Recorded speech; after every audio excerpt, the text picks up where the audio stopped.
Merhaba, ben Sara öğretmen, Türkçe öğretmeniyim. Tüm derslerde sizinle olacağım. Bugünün ilk konumuz çocuk ve okul şiirini. Bu şiiri sizler ezberleyeceksiniz.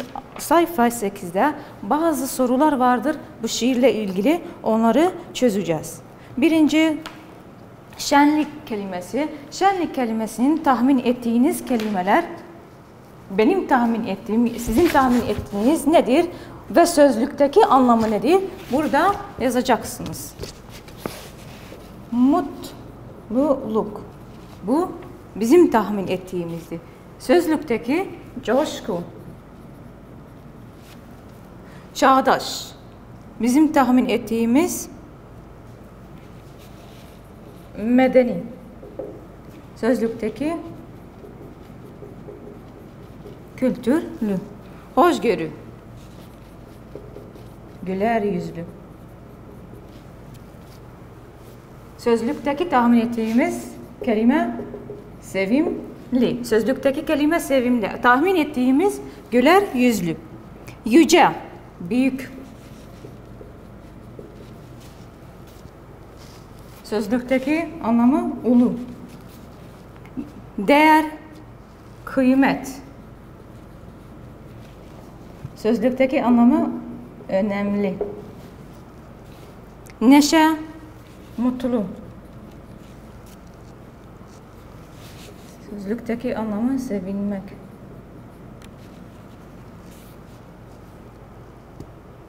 Saf,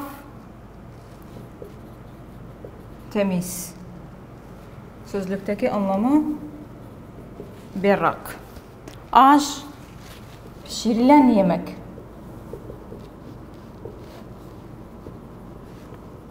Hazırlanan yemek.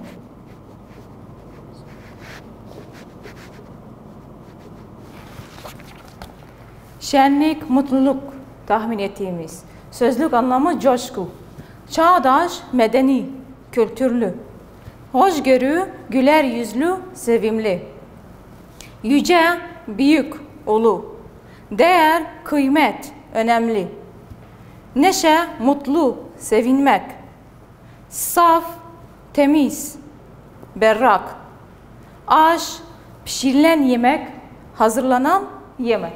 Böylece bunu da çözmüş olduk. Hemen onun altında sayfa 8'de metne göre, yani şiire göre bazı sorular vardır. Birinci, tatilden dönen çocuklar okulda nasıl bir değişikliğe sebep oluyor? Canlılık, şenlik geliyor çocuklara. İkinci, okul çocuklara hangi değerleri kazandırıyor? Sevgi, saygı ve hoşgörü. Üçüncü, koşuyoruz burada çağdaş bir geleceğe sözünden ne anlıyorsunuz? İyi bir geleceğimiz olmak, iyi parlak bir geleceğe sahip olmak sözünü anlıyoruz. Şaire göre çocuk ne demektir? Çocuk gelecek demektir şaire göre. Beşinci, şair üçüncü dörtlükte çocuklarından neler istiyor?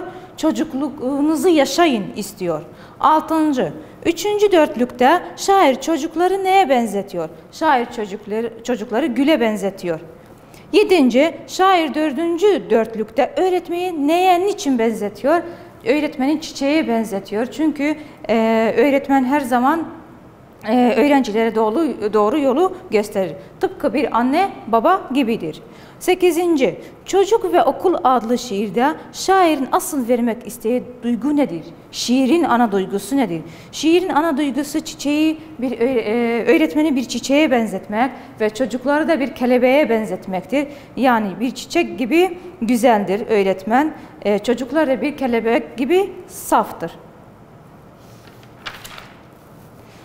Sayfa 10'a gelelim. Sayfa 10'da bazı noktalama işaretlerimiz vardır. Bu noktalama işaretleri önemli olanını ele alacağız. Bunlardan nokta. Burada nokta nerede kullanılır? Nokta cümlenin sonunda.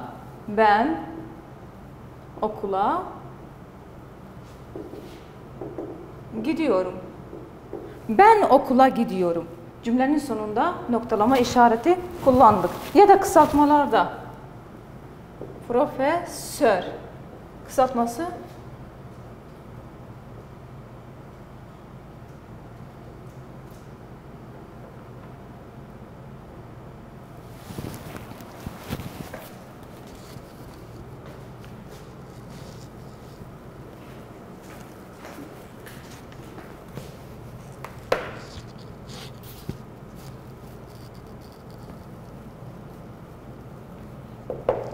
profesör. Böylece bu şekilde kısaltmalarda kullanırız. Virgül. Virgül aynı anlam taşıyan ya da aynı sıfattan olan, aynı türden olan kelimeleri ardı ardınca sıralayınca aralarına virgül koyarız. Ali, Ayşe, Ahmet, okula, okuldan dönüyor.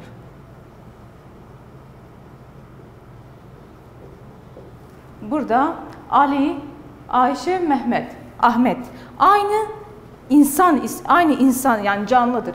Aynı türdendiler. Böylece aralarına virgül koyduk. Ya da aynı sıfattan olan aynı renk. Siyah, beyaz, kırmızı elbise. Siyah, beyaz, kırmızı elbise.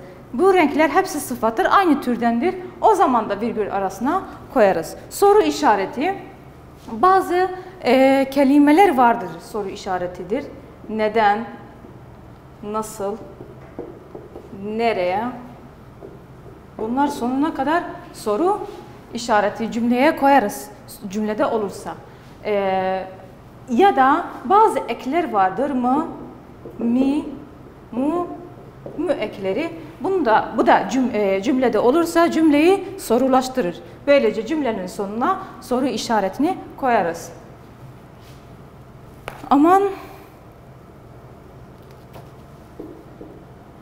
Aman Allah'ım.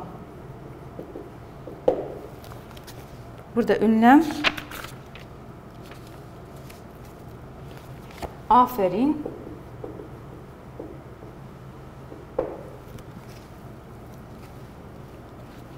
Burada ünlem işaretini koyduk. Neden?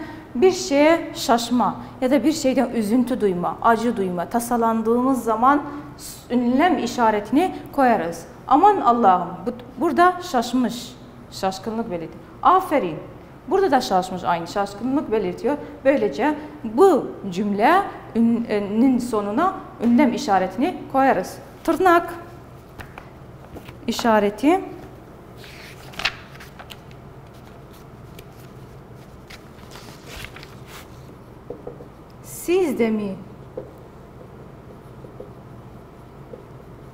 Siz de mi özgürlük kavramını aynı şekilde açıklıyorsunuz?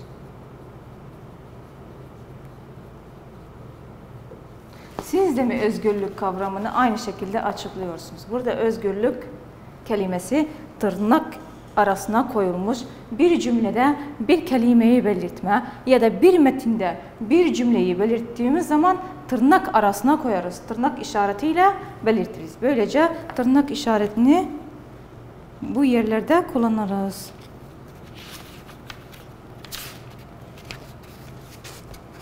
Burada uç nokta işareti.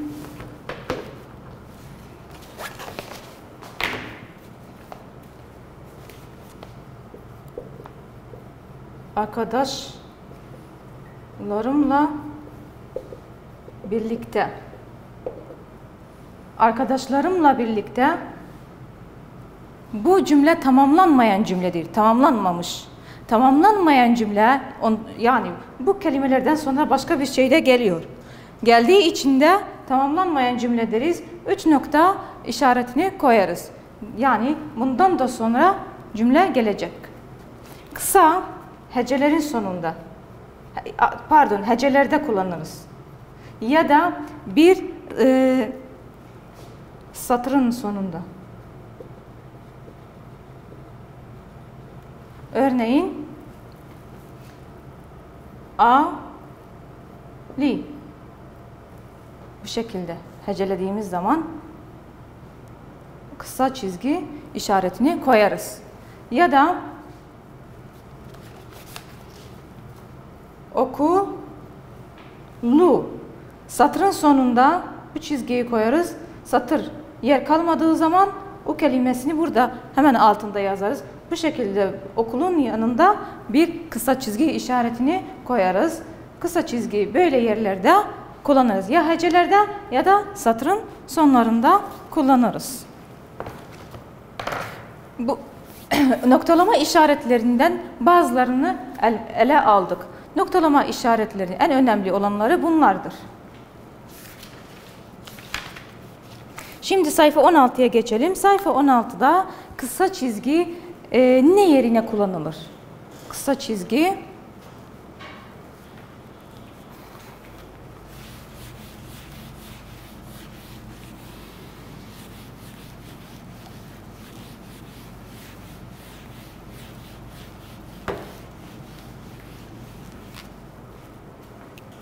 kısa çizgi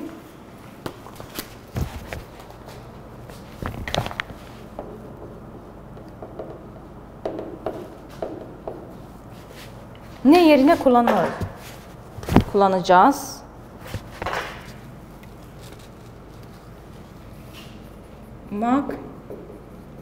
Mek yerine kullanırız. Kazan, götür. Bu şekilde mek yerine kullanılır. Kazan, aslında kazanmak. Kısa çizgi master eki yerine kullandık. Götür,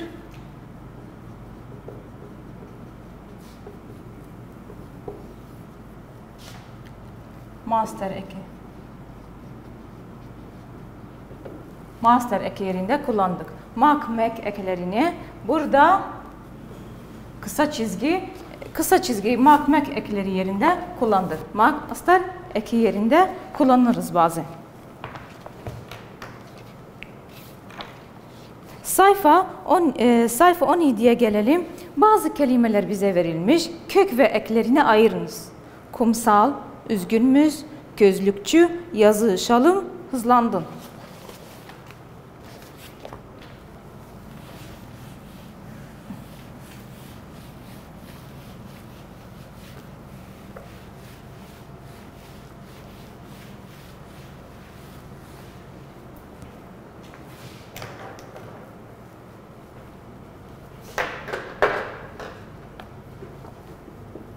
Kumsal,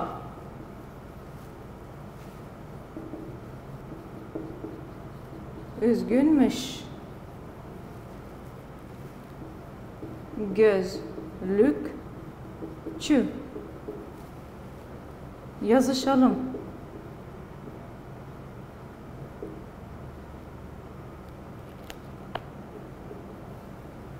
hızlandın.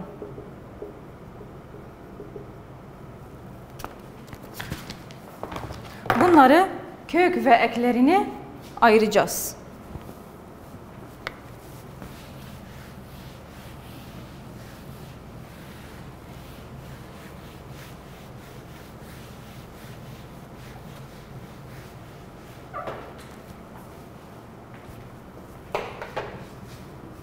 Kum köktür. Sal ektir. Üzgün köktür.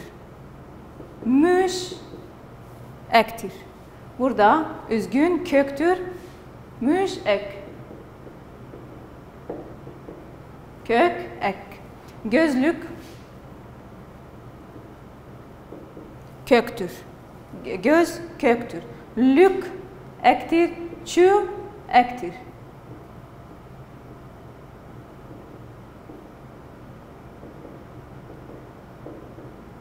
Yazışalım.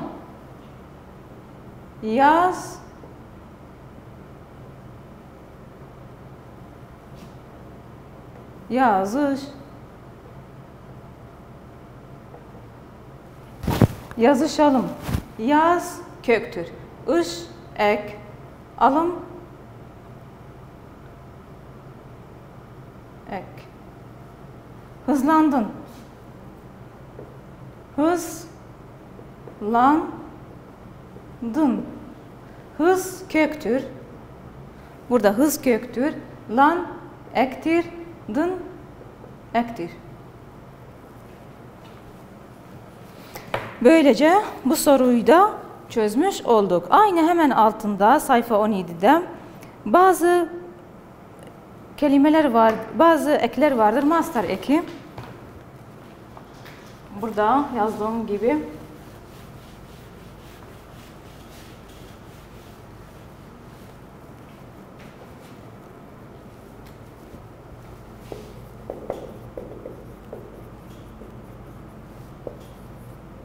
Fiil, isim kökü, fiil,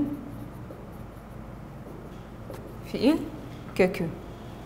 Bunlardan isim kökü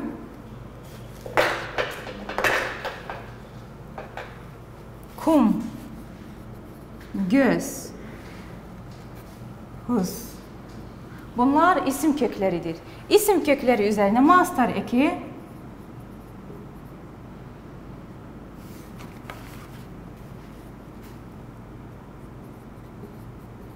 eklenmez. Master eki nedir? Mak, mek ekidir. Bunlar eklenmez. Fiil kökü üzerine üz, yaz,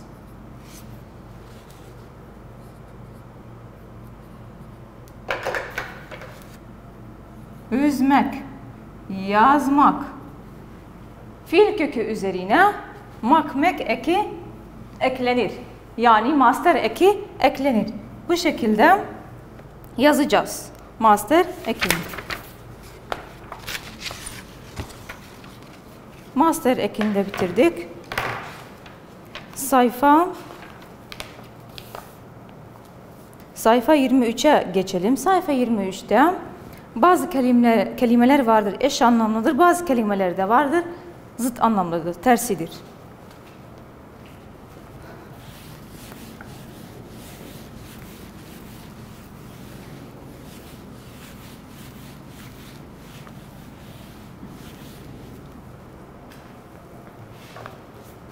Eş anlamlı,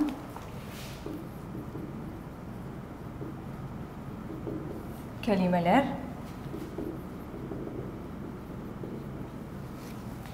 zıt anlamlı,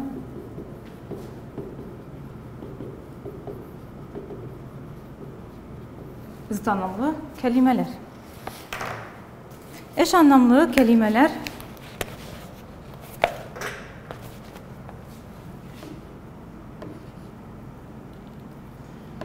siyah,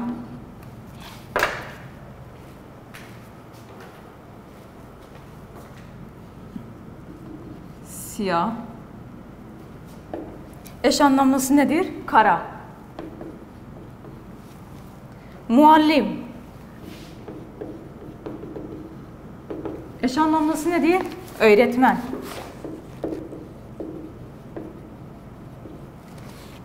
Yoksul. Eş anlamlısı nedir? Fakir. Misafir. Eş anlamlısı nedir? Konuk. Anı. Eş anlamlısı nedir? Hatıra. Eş anlamlı nedir? Yazılışları aynıdır ama yazılışları ayrıdır ama anlam bakımından aynıdır. Siyah, kara. Anlamı aynı ama yazılışları farklıdır. Böylece eş anlamlı kelimeler bu şekilde yazılır. Zıt anlamlı kelimeler az, çok, sıcak, soğuk. Zıt anlamlı kelimeler yazılışları ayrıdır, anlamları da ayrıdır. Yani tersidir. Az, az, çok, çok, sıcak, soğuk. Tam tersi anlam verir. Yani hem yazılışları ayrı hem de anlamları ayrıdır.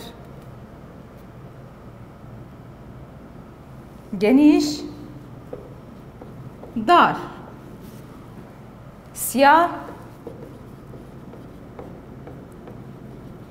beyaz. Bu şekilde böyle devam ettik. Söylediğim gibi zıt anlamlı kelimeler yazılışları farklıdır, anlamları da farklıdır. Tam tersidir. Ama eş anlamlı kelimeler yazılışları farklıdır ama anlam bakımından aynıdır. Bunu da öğrenmiş olduk. Sayfa 24'e geçelim. Sayfa 24'te tutsaklık metniyle ilgili bazı sorular vardır. O soruların cevaplayacağız. Birinci, okuduğunuz tutsaklık adlı metnin konusu nedir? Metnin konusu nedir? Tutsaklık metnin konusu istediğin gibi hareket etmemek, tutsak olmak. İkinci, sizce metnin başlığı metinde anlatılanlara uygun mudur? Siz olsaydınız metne hangi başlığı koyardınız? Uygundur. Bize göre uygundur. Üçüncü, yaşlı adam kafesteki kuşlar için neden üzülüyor? Çünkü kendisi de bir zaman böyle tutsaktı. Ondan dolayı onun haline üzülüyor. Dördüncü, çocuk niçin pazara gidiyor? Çocuk kuşları satmak için pazara gidiyor. Beşinci, yaşlı adam kuşları satın alınca ne yapıyor? Yaşlı adamın yerinde siz olsaydınız aynısını yapar mıydınız? Kuşları salıverdi. Adam kuşu satın alıp çocuktan kuşları salıverdi. Peki biz de aynısını yapar mıydık? Aynısını yapardık. Altıncı, tutsaklık adlı metninde yazarın bizleri asıl ulaştırmak istediği düşünce metni ana fikri nedir? Ana fikri nedir? Hayvanları tutsak etmeyin. Hayvanları bağlamayın, yani kafese koymayın. Onları özgür bırakın. Evet, sayfa 25'e geçelim. Sayfa 25'te bazı ekler vardır. Bir yapım ekleri, ikincisi de çekim ekleri. Yapım ekleri 4'e ayrılır. Çekim ekleri de ayrılmaz. Sadece bazı, bir tane değil.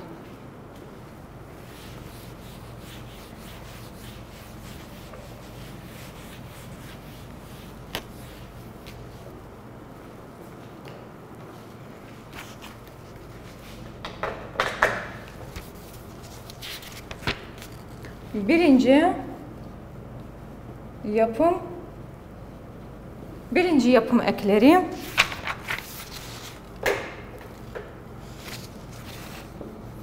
birincisi isimden isim yapma ekleri. Yani isimden isim yapmak. Zaten isim kelime ama yine de isim yapmak. Örnek çocuk. Çocuk. Bu isim.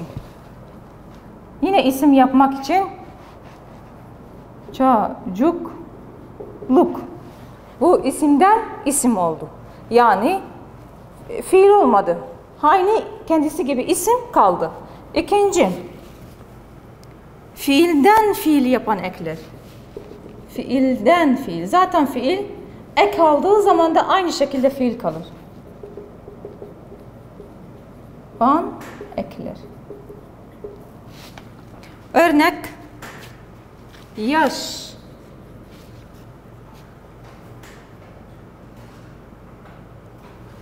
Pardon. Yanlış yaptım. Uç. Uç zaten fiil. Uçur. Aynı şekilde fiil olarak kaldı. Uçur. Anla. Anla zaten bir fiildir. Anlat. Aynı şekilde fiil kaldı. Anlat. Üçüncü. İsimden fiili yapmak.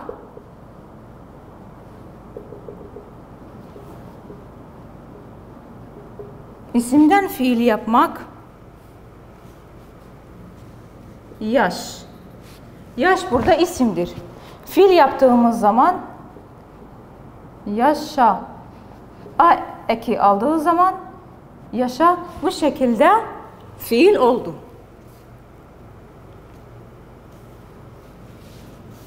Az. Burada isim. Az isimdir. Azal. Burada isimden fiil oldu. Fiil oldu. Azal. Az isimdir. Azal fiil oldu. Dördüncü.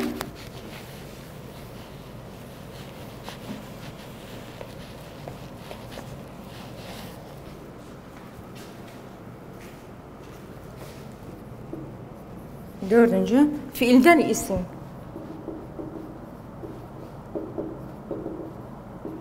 Fiilden isim yapmak. Fiilden isim yapmak. Say. Burada bir fiildir. Saygın. Burada isim oldu. Ek geldi üzerine. Bu eki. İsim böylece fiilden isme geçti. Dile. Dile. Burada fiildir. Dilek isim oldu. Fiilden isme geçti. Böylece. Bunlar yapım ekleridir. Geleceğiz şimdi çekim eklerine.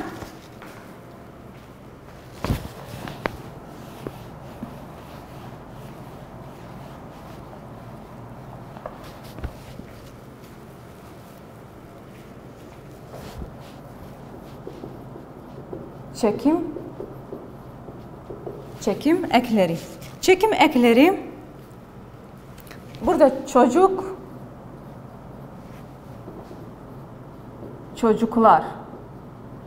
Çekim ekleri nedir? Çekim ekleri çoğulluk belirtir.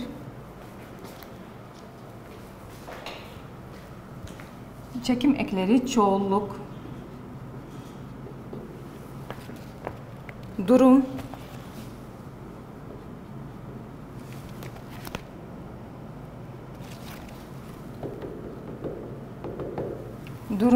kişi, zaman. Çoğulluk ekle. Çoğulluk nedir? Ekler, larler. Bunlar çoğul ekleri bu şekilde çekim ekleri olur. Burada çocuk isimdir. Hep isim kalır. Çocuklar.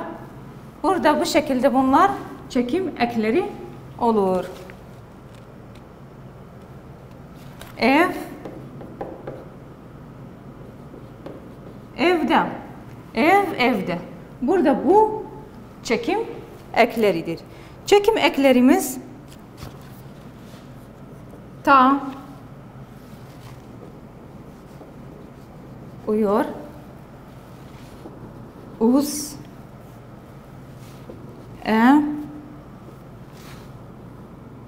ler, öf. Bunlar çekim ekleridir. Bu ekler bir kelimenin üzerine geldiği zaman çekim ekleri denir. Ev, evde.